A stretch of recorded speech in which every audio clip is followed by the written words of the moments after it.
There's one thing nobody talks about regarding Scorpio, and not because it's a secret. That's because most people haven't looked deep enough to see. You spend your life hearing that you're intense, that you're mysterious, that you love differently, that suffers differently, that exists in a way that tires people or magnetizes them. Sometimes both things at the same time, and at some point you accept these labels, not because they are wrong, but because naming something, even if in part it alleviates the burden of being inexplicable. But here's what was left out of that explanation. You're not a type of Scorpio. You are one of five distinct, profound, and sometimes contradictory ways of being a Scorpio in world. And each one carries a purpose so different from the others that I could meet 5 people with the same zodiac sign and swear they are creatures of different planets. The problem isn't that you don't recognize yourself as a Scorpio. The problem is that you only recognize yourself in one version of it, and that version may not be the one you came to be. There is a type of Scorpio that has spent its entire life being the safe haven of everyone, who developed such a precise emotional radar that they can sense pain, alien, even before it is spoken aloud. That which holds, sustains, protects, with such natural skill that those around her don't even realize how much. This costs money. This is the guardian Scorpion, and maybe you're smiling now, or maybe something in your chest has tightened, gently the way it feels when someone describes you with surgical precision. The guardian is not the one who cares out of obligation. It is the one who cares because they feel it. Too much not to care, because ignoring the pain of someone close would be like ignoring it. An alarm going off inside my own head. Impossible, unbearable. But the guardian carries a fracture that he rarely shows, because while you're keeping an eye on everything around you, on people, on energies, on signs that others don't notice, he is often completely distracted, blind to themselves, like a lighthouse that illuminates the path for all passing boats, but never he knows what's at the bottom of the sea right below him. And here begins the question that might hurt a little. If you suddenly removed the weight of everyone who depends on you, what's left? What is Scorpio like when no one needs them? This question doesn't have a quick answer, and it shouldn't, because that's precisely the case. Her discomfort opens the door to what comes next. There is no Scorpio who does not recognize the guardian within themselves. Even if they don't, regardless of which type is dominant, there's a piece of the guardian in each one. That part that she feels before she thinks, she perceives before she sees, she carries without complaining, because complaining would be revealing what's broken, and Scorpio learned that very early on. To show the fracture is to lose ground. But what happens when the guardian is left with no one to guard? When the children grow up, when the relationship ends, when the structure, the world around us collapses, and suddenly no one needs it anymore. Urgent. Some guardians find peace in this moment. They can finally breathe. Others panic without knowing why. Because for the guardian, care is not just love, it's identity, it's the way that he proves to himself that he has value, that he belongs, that he exists in some way, which justifies the space it occupies. And removing that care, even temporarily, is like removing the ground from under your feet. The emptiness the guardian feels when they stop caring is not weakness. It is the first indication that there is something deeper waiting to be discovered, something that doesn't need anyone to exist, something that is only yours. But getting to that point requires answering a question that most guardians never had the courage to face it completely. What are you keeping inside that you've never shown to anyone? That discomfort you're feeling right now, that question about who you are when nobody needs you, it's not an accident. It's exactly the kind of thing. This is something Scorpio needs to face in order to move from one type to the next, and it's difficult to face alone. It was while searching for answers to this that I found this digital book, The Way. Divine Guidance for Your Zodiac Sign to a Life of Purpose came to me at a time when I was trying to understand why certain patterns repeated themselves and why simply knowing about them wasn't enough to change them. What this book does is not give you ready-made answers. It gives you the language for the right questions, the ones Scorpio always felt but never managed to ask, formulate completely. It's a tool for those who aren't satisfied with just the surface of things, for those who need to go deep, really deep. And that, any Scorpio, he understands instinctively.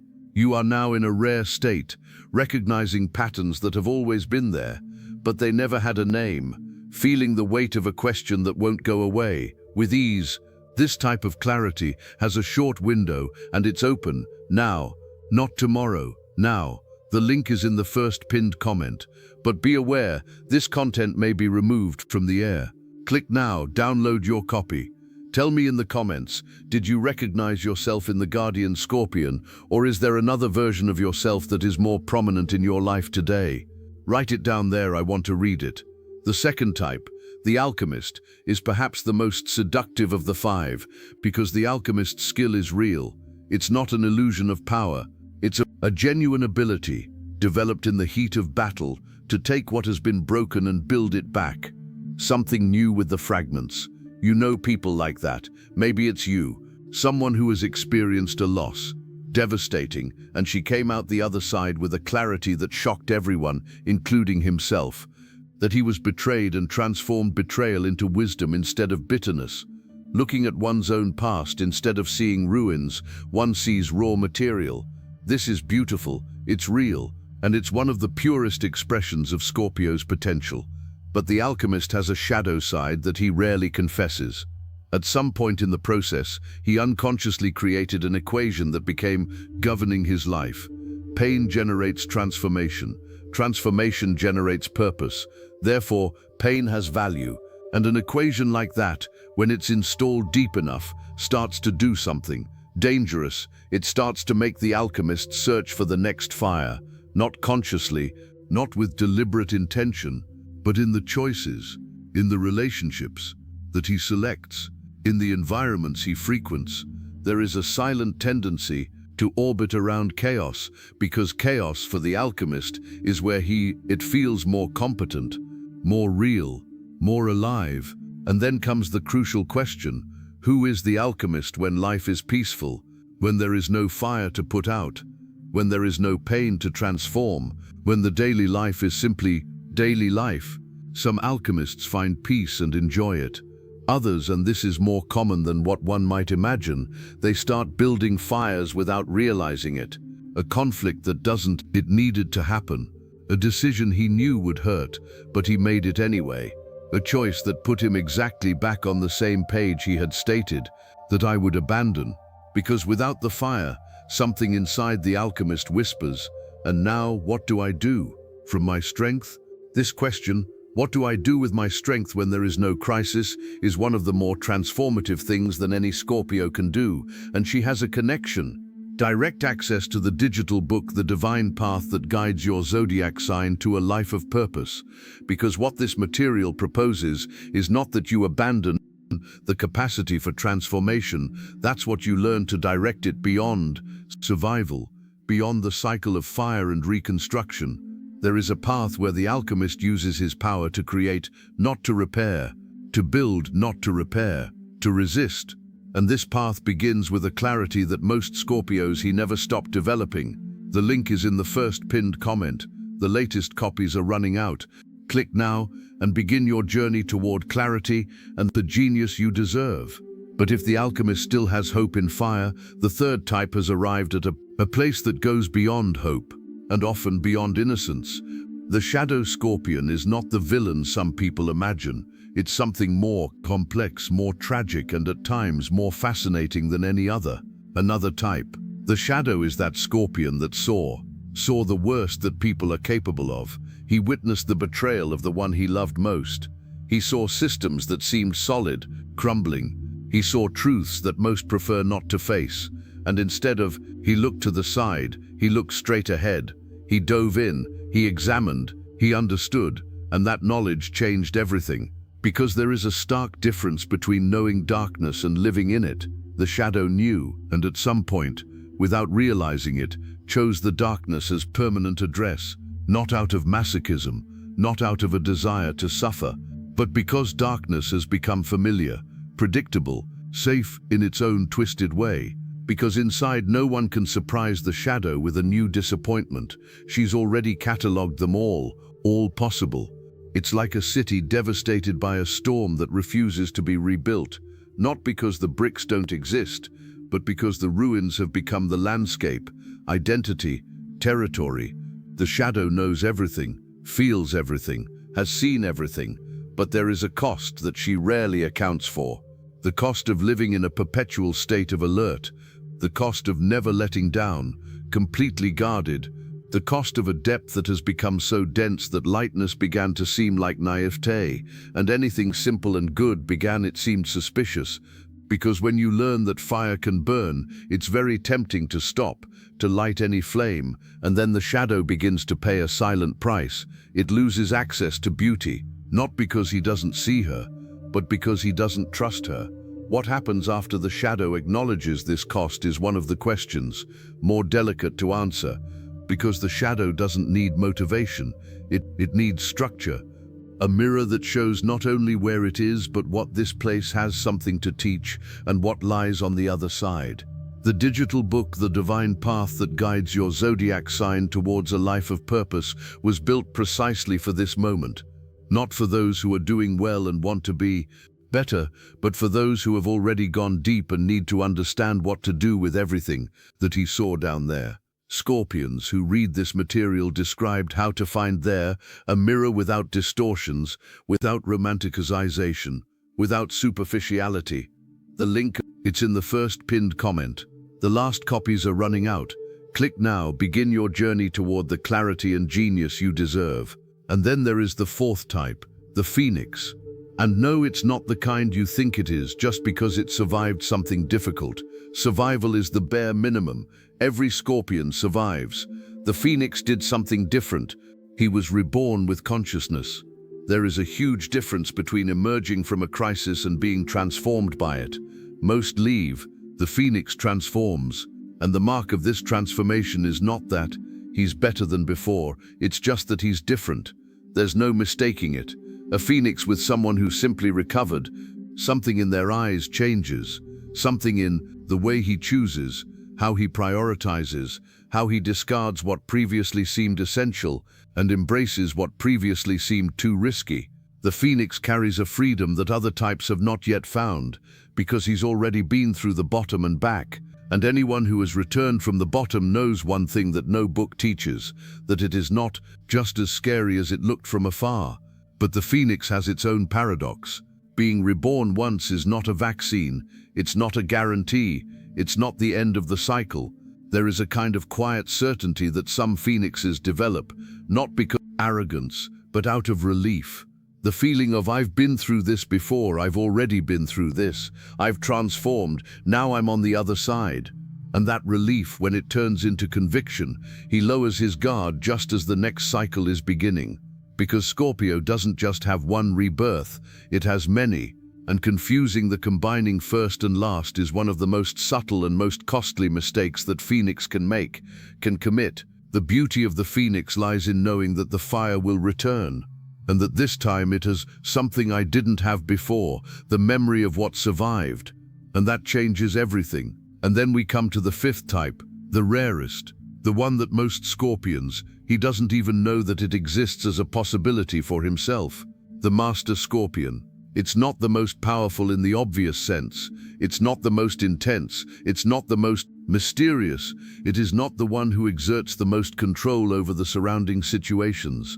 The Master is the Scorpion that has integrated, who passed through the Guardian and learned to care without getting lost, who passed through an alchemist who learned to transform without relying on pain, who passed through the shadow and left it without needing to live there. Having gone through the Phoenix and understood that rebirth, it is a continuous verb, not a past event.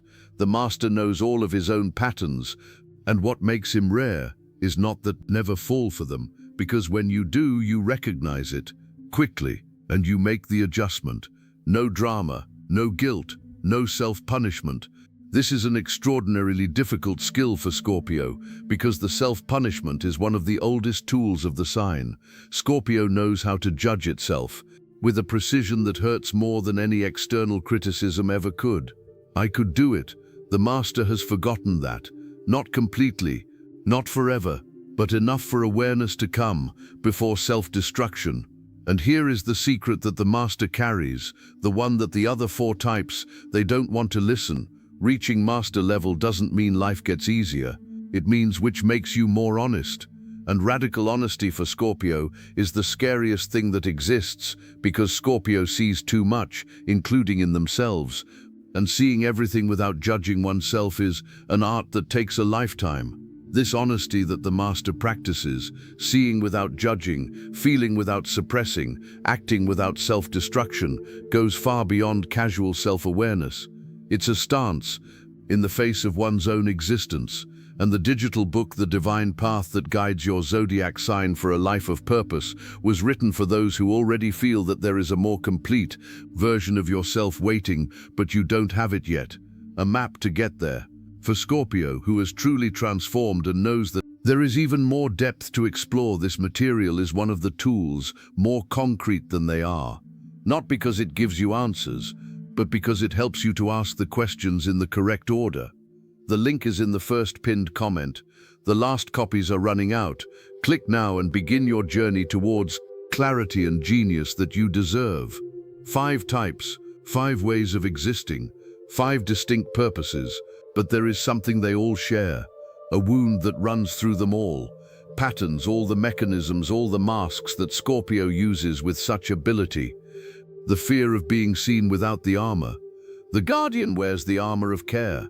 The alchemist wears the armor of wisdom. The shadow has the armor of skepticism.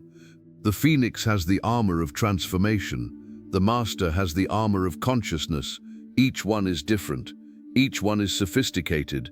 Each one is in its own way genuine, but they are suits of armor. And beneath all of that lies the same thing, a Scorpio who wants to be the real one.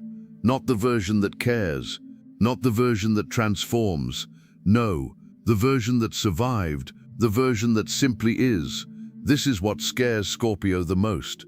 More than betrayal, more than loss, more than anything the outside world can offer. The idea that if someone could see everything, every fracture, every contradiction, every layer that was left unresolved, that person could decide that it's not worth staying. And then Scorpio controls what is seen, measured, calculated, strategic. It shows enough to create a connection, but never enough to create vulnerability. Total. 5 different doors to the same room. And the question that none of the 5 types can escape is, why do you protect, with such ferocity, exactly what needs to be shown? And here we arrive at the heart of it all. Because the 5 types are not just psychological categories. They are initiations. Each type exists for a specific divine purpose, and the characteristic pain of each one is not an accident. It is the raw material of the mission. The guardian came to teach the world the difference between care that liberates and care that imprisons, but he can only teach that after learning the difference within oneself. The alchemist came to show that human pain has value beyond suffering, that every experience can be transformed into shareable wisdom. But it only truly conveys this when it stops needing pain as fuel and it begins to use peace as a space for creation. The shadow came to go to places that most people don't have the courage to look, and to bring back understanding, compassion, and healing truths precisely because they were seen head-on. But that only happens when she stops living in the dark and starts using it as a flashlight. Phoenix came to be a living testament that it's possible to start over, not from scratch, but from a deeper place than before, that each ending carries the embryo of something that did not yet exist. And the master came to integrate, to be the meeting point for everyone. These purposes, to show not with words, but with one's own life. This happens when Scorpio stops fragmenting and begins to exist as a whole. And now the question that none of the 5 can escape: which type is most close to your purpose right now? Not the purpose you'd like to have, from the purpose that your life is preparing you to live today. This question about purpose, which of the 5 types is preparing you for what you came to do? It's the kind of thing that keeps echoing long after you've come. A video ends, because it touches on something that goes beyond self-knowledge. It's common. It's about aligning what you feel with what you do. And that's exactly why. That's why I recommend the digital book, The Divine Path That Guides Your Zodiac Sign. Zodiac for a life of purpose at this specific moment. This book doesn't talk about that. It's about what you should be. It talks about what you already are and how to connect that to what you came here to do. For Scorpio, who senses the purpose before understanding it, having that language available changes the way you act. That's the difference between feeling the path and walking with clarity. The link is in the first comment. Fixed. The last copies are running out. Click now and start your journey towards the clarity and genius you deserve. You've probably already identified something in yourself throughout this video. One recognition that didn't ask permission to arrive, a description that did something, a tightness in the chest or relief in an unexpected way. But how do you actually know which type you're living in right now? Not the type you admire, not the type you'd like to be, the type you're operating in. Today, at this stage with this life, the answer lies less in what you do and more in how you react when life takes the script out of your hand. The guardian enters immediate care mode, even when no one asked for it. The alchemist begins searching for meaning even before processing the impact. The shadow closes in. It observes. It is suspicious before opening up.